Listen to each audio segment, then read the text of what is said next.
धर्मस्नेही बंधुओं, हम सभी अध्यात्म ग्रंथराज योगसार ग्रंथ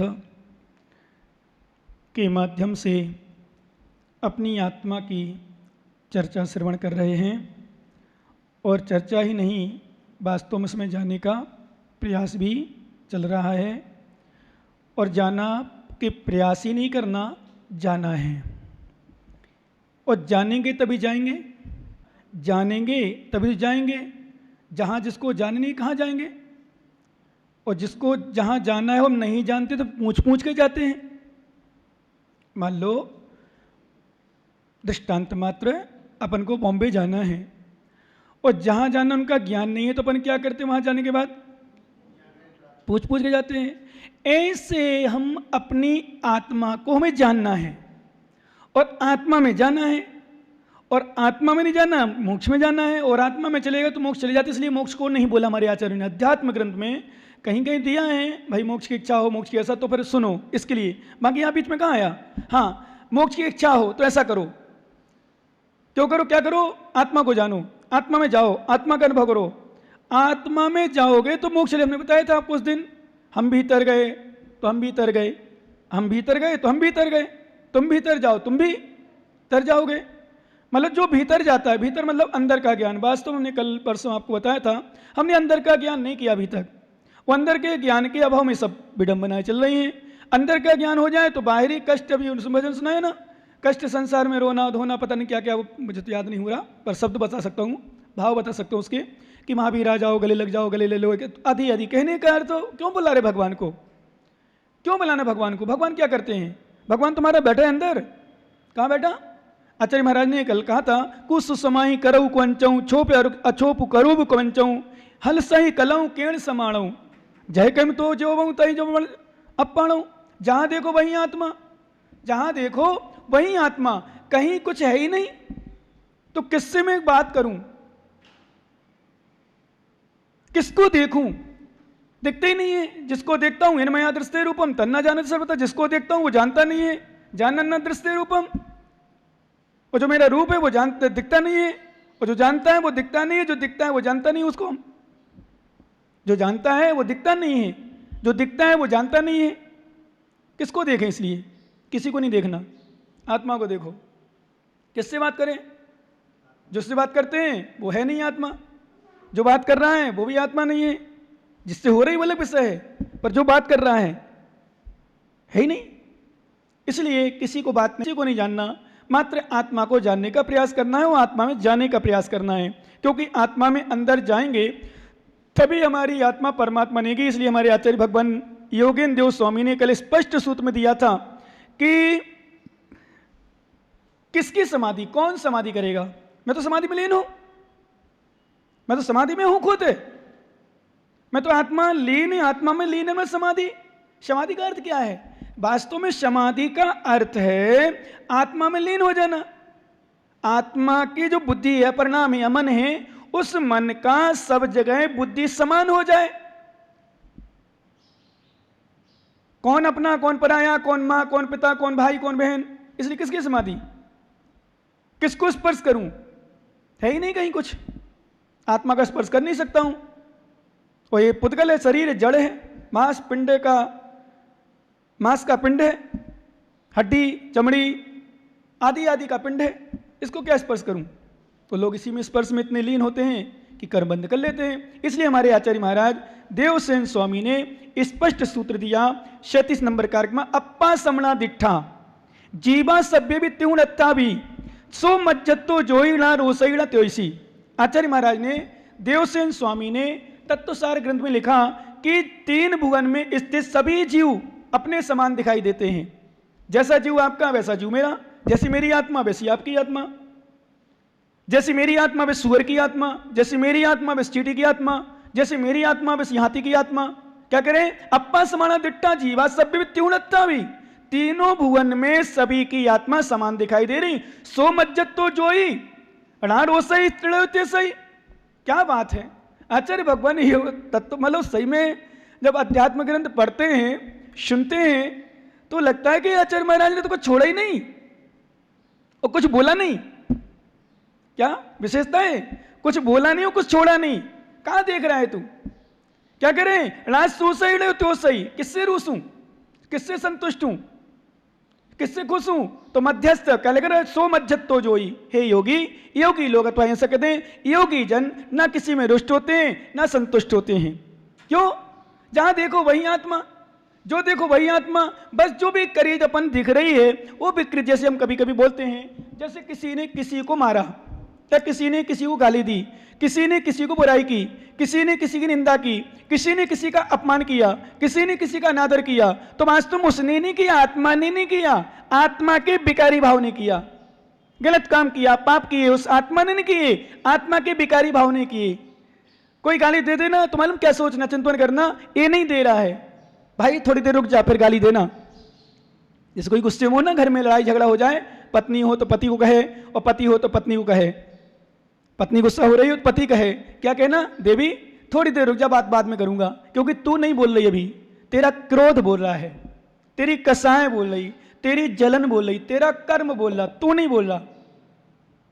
क्या यही हुआ? कर्म का उदय जब होता है व्यक्ति अशुभ बोल देता है, फिर बाद में भले पछताता रहे। लड़ाई झगड़े होते हैं ना घर में, तो लड़ाई झगड़े में थोड़ी देर शांत हो जाओ। जब कोई लड़ाई हो ना, पति पत्नी में, भाई बहन में, पिता पुत्र में, किसी में भी, तो थोड़ी देर के लिए शांति ले लो और उससे कह दो हाथ जोड़ के, भाई साहब अभी लड़ूंगा थोड़ी देर बाद, क्योंकि घर का सदस्य है, लड़ना थोड़ी बैठा है दिन भर, उससे बोल देना थोड़ी देर बाद लड़ने बैठेंगे, विश्वास करो लड़ने नहीं, बात ही नहीं आएगी, शांत हो जाएगा।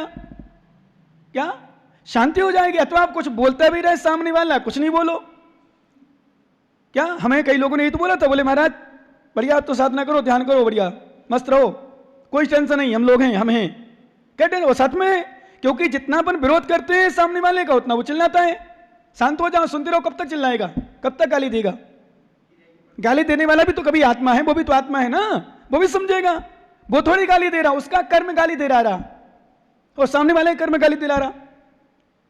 अब तुम जैन हो, तुम बताओ क्या मुनियों का अनादर करना चाहते हो? अनादर करो, उसका मतलब तेरा कर्म करा रहा, अथवा जिस मुनि का हो रहा उसका कर्म करा रहा, कहीं ना कहीं तो है, और वो उसका कर्म हो ना हो, उसको नवीन कर्मबंध होना है, इसलिए करा रहा, नहीं तो अच्छी अच्छी बुद्धि नहीं देते उसको। वो क्यों निंदा कर रहा है, क्यों अपमान कर रहा है, क्यों अनादर कर रहा है? एक सामान्य व्यक्ति का सम्मान कर रहा है और एक साधु का अनादर कर रहा है, इसमें कर्म छिपा हुआ है। क्या छिपा? एक सामान अब यहां तभी आने वाला है, मिथ्या दृष्टि का सम्मान कर देता। मैंने देखा भी समाचार आए थे, कोई आया था कोई मिथ्या वाला, तो वहां सम्मान कर रहा, वहां पूजा करने जा रहा, वहां आराधना करने जा रहा, और निर्गंध दिगंबर में तुझे कमी दिख रही, तो पूजा नहीं कर पा रहा, सम्मान नहीं कर पा रहा, नमोस्तु नहीं कर पा रहा। मैंने मूर्ख, तेरा कर्म उदय है, क्या करूं? अपना है इसलिए मूर्ख कहा, बाकी तो क्या नहीं कहूंगा, आत्मा कहूंगा, आत्मा है, कर्म बंद कर रहा है। ऐसा चिंतन जिस दिन आ जाएगा उस दिन परमात्मा बनने का मार्ग खुल जाएगा। क्या सपोज करो आप ले लो, क्योंकि आप ही में से तो जो मुनियों के अनादर करते हैं, बुराई करते हैं, निंदा करते हैं, अपने में से तो हैं, दूसरे थोड़ी हैं। गुरु का अनादर करने वाला कौन होता है? अपना ही, जैन ही, कट्टर भक्त है, ऐसा मान ले। आप कहते हैं जैन पक्के, वो कौन है? जैन है, आत्मा है, गुरुओं को मानने वाले हैं, पर वो अनादर की भावना क्यों बन रही? या तो सामने वाले का कर्म उदय या उसका कर्म को उदय, कर्मबंध, उसको नरक में जाना है, निश्चित हो गया। तो नरक में जाने वाला बिना पाप से जाएगा नहीं, बिना देवसात गुरु का अनादर, बिना धर्म का अनादर करे जाएगा नहीं, इसकी उसकी बुद्धि चल रही। ये चिंतन करोगे ना, माताओं ध्यान रखना, बच्चे, क्योंकि हम बच्चों को समझाते हैं, बच्चियों को समझाते हैं, गलत, जिसको जाना है नरक उसको क्या कर सकते हैं? जिसको जहां संबंध हो उसको करेगा, होता है स्वयं जगत परिणाम, मैं कुछ नहीं कर सकता। समझते ना? जिसको नरक में जाना उसको कौन बुद्धि समझाए? उसको समझा नहीं सकते, क्योंकि सीधा दृष्टांत, कई दृष्टांत हमारे रावण के, मारीच का कई दृष्टांत है। पूरा परिवार धार्मिक, पिता चक्रवर्ती, चाचा कामदेव, तद्भव मोक्षगामी, चरम शरीरी, दादाजी तीर्थंकर, और भाई लोग, पिता लोग, चाचा लोग, सब मोक्षगामी बहुत सारे, और स्वयं मारीच ऐसा निकला। क्यों? भटकना था। रावण, उसके भाई, उसकी पत्नी, उसके मंत्री, उसके सेनापति, उसके नौकर चाकर समझाते रहे, सीता समझा रही, राम समझा रही, लक्ष्मण समझा रहे, कहां गई बुद्धि? अरे भाई नहीं चलती बुद्धि। आप लोग कहते रावण समझ जाता, कैसे समझ जाता? उसको नरक जाना था, नियम है, पृथ्वीनारायण आदि नरक जाते हैं, नियम से जाते हैं, कैसे समझ जाता? लोग कहते ना, बोले महाराज ऐसा क्यों कर दिया, उनने ऐसा क्यों कर दिया, इतना पागल जाओ जैन होकर के ऐसा क्यों अनादर किया, क्यों बुराई की मुनियों की। हम लोग भी सोचते हैं, पर समाधान यही होता है, नरक आयु का बंद हो गया, जिसका त्रियंच आयु का बंद होगा वो गुरुओं की अनादर बुराई में हिचकिचाएगा नहीं, अपने आप को सही मानेगा, ये भी नियम है। इसलिए कुछ नहीं कहो, कुछ नहीं बोलो, किसको बोलो? वो भी आत्मा है, वो जाएगी अपने हिसाब से। आप अपना लक्ष्य करो, बचाओ, कर्म को दया है मेरा, ऐसा चिंतन करो, समता रखो। क्यों रूस है, तुम रूस है, किससे रूस है, किससे संतुष्ट हो? कोई दिखा ही ना यहाँ आत्मा के अलावा। जो सब दिख रहा है सब नासमान है, यहीं रह जाएगा, ना लाया हूं ना ले जाऊंगा। ये देखो कलश दिख रहे हैं, कैमरा दिख रहा है, लाइट दिख रही, पर्दा दिख रहा है, सब कुछ दिख रहा है, फोटो दिख रही, तस्वीर दिख रही, मैं दिख रहा, शरीर दिख रहा, ये सब नाश हो जाएगा। ये तो सब साथ जिसके लिए तुम कर रहे हो, जिसके लिए तुमने पाप किया या जिसके लिए तुमने कर्म बंद किया, वो तो सब यहीं रह जाएगा। आत्मा जाएगी, क्यों कर्म बंद कर लिया? ये चिंतन करोगे, बहुत शांति का मार्ग मिलेगा, मोक्ष मार्ग खुलेगा। देखना आप लोग अनुभव करना, घर परिवार में भी बहुत शांति का मार्ग मिलेगा। सच बताऊं, इतनी शांति मिलेगी, इतनी शांति मिलेगी जितनी मुझे मिली और मिली है और मिल रही है, उससे ज्यादा मिलेगी तुम्हें क्षमता। मैं तो कई बार देखता हूं ना, सोचते ही नहीं कुछ। इसलिए हमारे आचार्य महाराज कहते हैं जहां देखो वहीं आत्मा। देखो एक गाथा अपन निकालो, क्योंकि बहुत सुंदर गाथा दे रहे हैं आचार्य महाराज, क्या सुंदर बात दे रहे हैं। अब जीवन में उतरे तभी, लेकिन ये भी ध्यान रखना, उतरेगी उसी को जिसको उतरना है, तरना है, और जिसको नीचे उतरना है उसको उतरते नहीं, उसको उल्टा विपरीत महसूस होता है। 41 नंबर गाथा। ताम कुतित्तम पर भमई धुत्य में ताम करे गुरु पसायम जामिणबी अप्पा देव मुड़े। एक बार आचार्य भगवान को पुनः नमोस्तु कर लो। नमोस्तु अच्छे हाथ जोड़ करके, सिर नमा करके, बड़े विनय के साथ, ऐसे नहीं फॉर्मेलिटी नहीं मात्र कि हूँ नमोस्तु नमोस्तु, ऐसे नहीं, नमोस्तु। और ध्यान रखना, मौन से नहीं बोलते। कमलेश जैसे ज्ञानी मौन से बोलते, ठग जाते, ठग के साथ फिर जोर से बोलना चाहिए। ये क्या है, कोई सलूट मार रहे हो क्या? सलूट सर, प्रधानमंत्री नहीं, नमोस्तु योगेंद्र देव स्वामी, नमोस्तु भगवान। जब हम ध्यान कराएंगे हम बताएंगे नमोस्तु कैसे करते हैं। फॉर्मेलिटी नहीं करते, उपचार नहीं करते, यहाँ उपचार नहीं चलता, यहाँ व्यवहार नहीं चलता, यहाँ दिखावा नहीं चलता, यहाँ अंदर मन से चलता है। 10 लक्षण में आने वाला है, कुछ दिन निकलने के बाद, 10 लक्षण निकलने के बाद कुछ दिन, और जितना तुम्हारा पुण्य होगा। मैं तो कुछ नहीं कर सकता, तुम्हारे पुण्य को छीन नहीं सकता, तुम्हारे पुण्य दे नहीं सकता। पहले से मेरे पास समय नहीं है, काल लब्धि भी तो होती है, समय भी तो होता है ज्ञानी। इसलिए मेरे सामने मैं बात करूं, उसको सुना करो अच्छे ध्यान से ना। हाँ, उसको पहले और बाद में नहीं किया करो, ठीक है ना। सुन लिया करो तो अच्छा रहोगे, नहीं तो फंस जाओगे। मैंने कहा था एक बार पंडित जी प्रवचन कर रहे थे, और प्रवचन करते करते कह रहे थे ऐसे ऐसे क्रोधी, ऐसे ऐसे कसाई होते हैं, 3 दिन पति पत्नी में झगड़ा होता है, चूल्हा नहीं जलता। पंडित जी उनको कोई पता नहीं था, और मैंने बताया था एक दिन सुना था शायद, तो पति पत्नी में झगड़ा सही में हुआ था। एक पति पत्नी आए थे बीच में प्रवचन सुनने, उनके वास्तव में 3 दिन से चूल्हा नहीं जलाता। वो तो खड़ा हो गया सबके बीच में, अरे पंडित साहब मेरे घर की पोल खोलने से तुम्हें क्या मिल गया? मेरे घर में 3 दिन चूल्हा नहीं जला, 6 दिन से जला, तुम्हें क्या मतलब? तुम सबके सामने क्यों मेरी उड़ा रहे हो? तो पंडित जी ने धीरे से बोला, मेरे जैसा होगा पंडित भी, बोले भैया मैंने तो तेरी पोल खोली नहीं, तूने जरूर खोल दी। किसको पता था? तो ऐसी खुलती, ध्यान रखना भैया। हाँ, बच के रहना मुझसे। आगे और भी विस्तार उस विषय में, उस दृष्टांत का फिर आगे बताएंगे। 10 लक्षण का विषय है, सुनो ज्ञानी, ठीक है ना। हाँ, 10 लक्षण में लगेगा। 10 लक्षण में जितने दिन हमारे पास अनुकूलता होगी और जितनी तुम्हारी हम वो देखेंगे, क्योंकि आजकल हम सामग्री नहीं देते, आजकल हम पात्र देखते हैं फिर सामग्री देते हैं। अभी फालतू थोड़ी में कराना अपनी सामग्री खराब, हम पात्र देख के सामग्री देंगे। कितनी देना है, कितनी तुम्हारी अंदर शक्ति है, कैपेसिटी है। हमने दे दी बहुत सारी, तुम्हें अजीर्ण हो गया, नहीं देते आजकल, मैंने छोड़ दिया। वो पहले वाला सब जमाना गया, 2019 में निकाल दिया। 2000 नया योग आया, 2020 से, बोला ना सही है कि नहीं? 2020 आया, 2019 तक मैंने जितना दिया ना सब विकल्प छोड़ दिए। अब तुम्हारी शक्ति हो तो आओ, नहीं तो आशीर्वाद, घर बैठो।